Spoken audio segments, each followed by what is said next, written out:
vamos a analizar las principales características de la nueva unidad, la civilización romana. En este caso vamos a trabajar los tres primeros puntos, que serían el análisis de la situación política de la civilización romana. Previo a eso analizaremos el espacio donde se desarrolla, es decir, la península italiana o itálica, y la evolución histórica de la misma. En una primera etapa analizaremos lo que es la monarquía, que va del 753 a.C. al 509 a.C., la república, que iría del 509 a.C. al 27 a.C., y por último, la última etapa, el imperio, que iría desde el 27 a.C.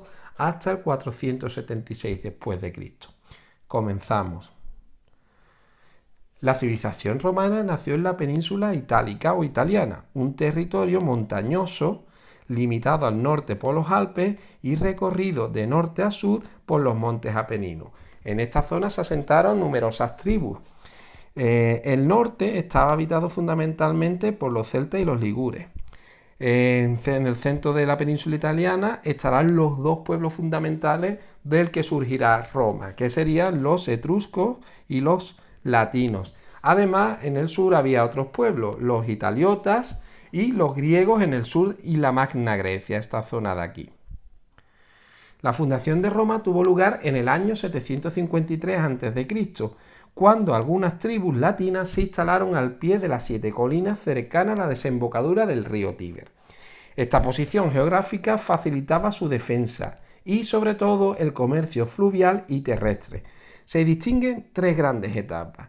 La primera, que sería la monarquía, del 753 al 509 a.C., la segunda etapa sería la república, del 509 al 27 a.C., y por último el imperio, que iría desde el 27 hasta el 476. Como veis aquí hay una parte más porque el imperio romano se dividirá en el 395 en imperio romano de Occidente y imperio romano de Oriente, conocido como Bizancio.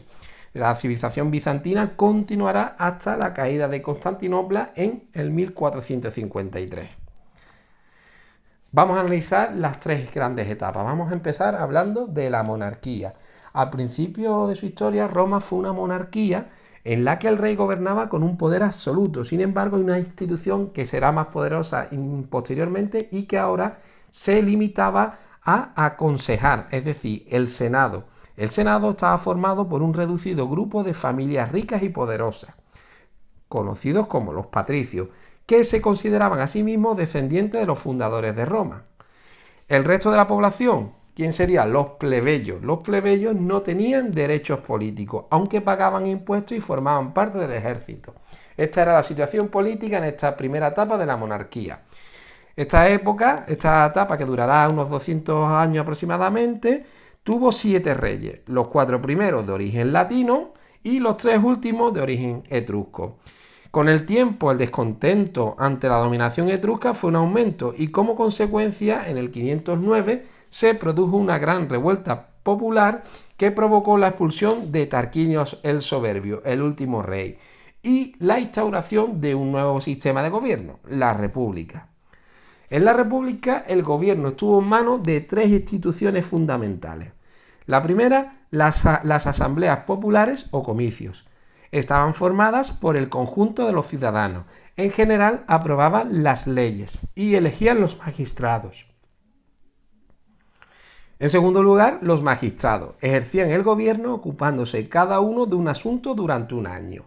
Los de mayor autoridad eran los cónsules, que dirigían el ejército, tenían el imperio, eran cónsules con imperium, de ahí la palabra imperium, porque tienen el poder de mandar ejército, y presidían los comicios y senado. Ahí veis lo que sería el cursus honorum, los distintos cargos, desde el cuestor, el tribuno de la plebe, el edil, el pretor, el censor, cada uno con su función específica, que ya luego la veremos, y por último el cónsul. El cónsul, si ejercía su mando, su imperium durante 5 años, se conoce como dictador. Una palabra que llega posteriormente, sobre todo en el siglo XX, tendrá otro contexto. El Senado era la última institución que sería formada por 300 antiguos magistrados. En teoría asesoraba y controlaba a los magistrados y decidía, esto era lo más importante quizás, sobre la paz o la guerra con los otros pueblos. También dirigían la política exterior, pero en la práctica se limitaban a aprobar todas las decisiones importantes, que no es poco. En la última etapa sería el imperio. En el imperio, los emperadores concentraron en su persona los poderes político, militar, legislativo y religioso. Hemos explicado de dónde procede la palabra imperio. Imperium significaba que una persona tenía derecho a mandar un ejército.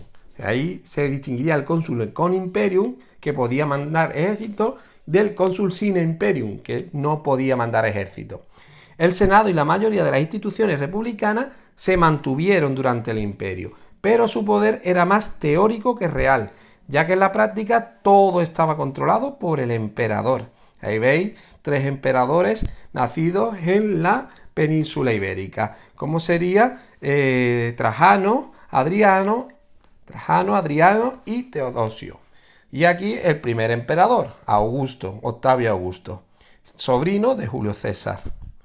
Para mejorar su administración, el imperio se fue dividiendo en provincias que pagaban sus impuestos a Roma. Ahí veis las distintas provincias de la Galia Luturnensis, Bélgica, Aquitania, en la península ibérica hay Hispania, Tarraconensis, Lusitania, Baética, etc.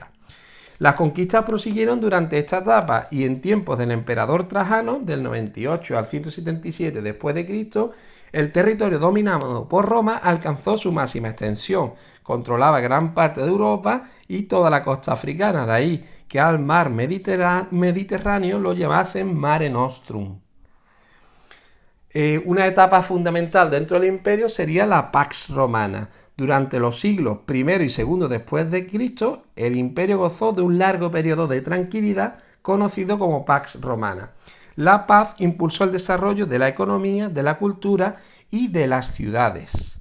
En este sentido se favoreció lo que se conoce como romanización, que es el proceso por el que los pueblos conquistados fueron adoptando las organizaciones políticas, económicas, social y cultural de Roma. Es decir, cada municipio, cada provincia actuaba de la misma imagen y semejanza a lo que se hacía en Roma, con las mismas instituciones o similares. Los agentes de la romanización principales fueron el ejército, debido a su continua relación con los indígenas. El caso paradigmático aquí en la península ibérica sería la ciudad de León, que surgiría de el asentamiento de la Legio, y de ahí viene León, Séptima Gémina. Las ciudades desde la que se propagó la forma de vida romana, el latín, que fue utilizado como lengua común, y los gobernantes que impusieron la autoridad de Roma. Además, la red de calzada favoreció el comercio, el control militar y un continuo contacto entre todos los territorios de Roma. De ahí el término conocido de todos los caminos llevan a Roma. La red de calzada romana conectaba, por ejemplo, desde Cádiz, desde Gades hasta Roma. La famosa Vía Augusta. La crisis del siglo III y sus consecuencias, es decir, si hemos visto que el primer y segundo siglo son siglos de apogeo, el siglo III es un siglo de crisis. En el siglo III el Imperio Romano entró en una profunda crisis. ¿Cuáles son las causas? Pues son muy variadas.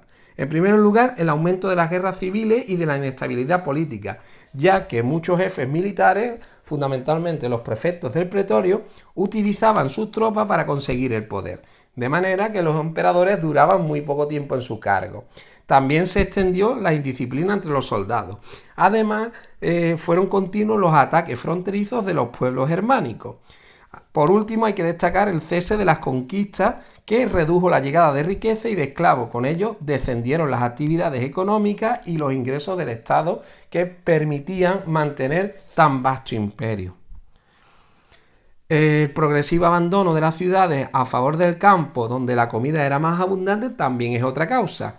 Y de esta manera se pagaban menos impuestos. Al haber menos gente en las ciudades se pagaban menos impuestos. No obstante, hubo tentativas de intentar paliar esta crisis. Para mejorar el gobierno y facilitar la defensa, en el año 395 el emperador Teodosio I dividió el imperio en dos. El de Occidente, el Imperio Romano de Occidente, con capital en Roma, y el de Oriente con capital en Constantinopla. Cuando hablemos de la caída del Imperio Romano nos referiremos a la caída del Imperio Romano de Occidente. El Imperio Romano de Oriente continuará con el nombre de Bizancio o Imperio Bizantino hasta la caída de Constantinopla en 1453. En cuanto al el último emperador romano de Occidente, la caída, como hemos dicho, del Imperio Romano de Occidente se producirá en el 476 después de Cristo con la caída de Rómulo Augustulo.